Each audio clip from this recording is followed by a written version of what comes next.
নমস্কার। গতকাল ছিল শুভ সপ্তমীর রাত। সারা দেশ জুড়ে যেন উৎসবের এক অন্যরকম আবহ। পূজা মণ্ডপগুলোতে ছিল ভক্ত সমাগমের ঢল। ছোট বড় সবাই মিলে পরিবার পরিজন ও বন্ধুদের সঙ্গে প্রতিটি মানুষ উপভোগ করেছেন সপ্তমীর বিশেষ সন্ধ্যা। আরতি, ধুনুচি নাচ, ঢাকের বাদ্য আর আলোকসজ্জায় চারপাশ হয়ে উঠেছিল উজ্জ্বল ও প্রাণবন্ত। শহরের প্রতিটি কোণেই আনন্দ উল্লাসের স্রোত বইছিল, যা সত্যিই মনে রাখার মতো এক অভিজ্ঞতা। কিন্তু এই আনন্দঘন সময়ের মাঝেই এসেছিল এক গভীর শোক সংবাদ। টানবাজার সার্বজনীন নতুন পূজা কমিটি সাহাপাড়ার সম্মানিত সভাপতি শ্রী শঙ্কর কুমার সাহাঙ্কেল ডেঙ্গু জ্বর আক্রান্ত হয়ে আমাদের মাঝে আর নেই। তার প্রয়াণে আমরা গভীরভাবে শোকাহত।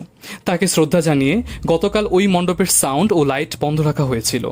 আমরা তার আত্মার চিরশান্তি কামনা করি এবং শোকসন্তপ্ত পরিবারের প্রতি সমবেদনা জ্ঞাপন করছি।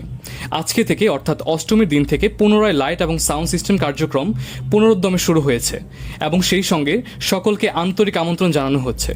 অন্যদিকে শহরের অন্যান্য মণ্ডপগুলোতে আনন্দের স্রোত বইছিল অবিরাম। প্রতিটি মণ্ডপে ভক্ত ও দর্শনার্থীদের উচ্ছ্বাস সত্যিই নজর কাড়া। মা দুর্গার আরাধনায় ভক্তি ও আনন্দ মিলেমিশে এক অসাধারণ পরিবেশ সৃষ্টি করেছিল। আমরা সবাই প্রার্থনা করি মা দুর্গা তার করুণাময় দৃষ্টিতে আমাদের সকলের জীবনে শান্তি, আনন্দ ও সমৃদ্ধি বর্ষণ করুক। সবাই মিলে বলি জয় মা দুর্গা। ধন্যবাদ।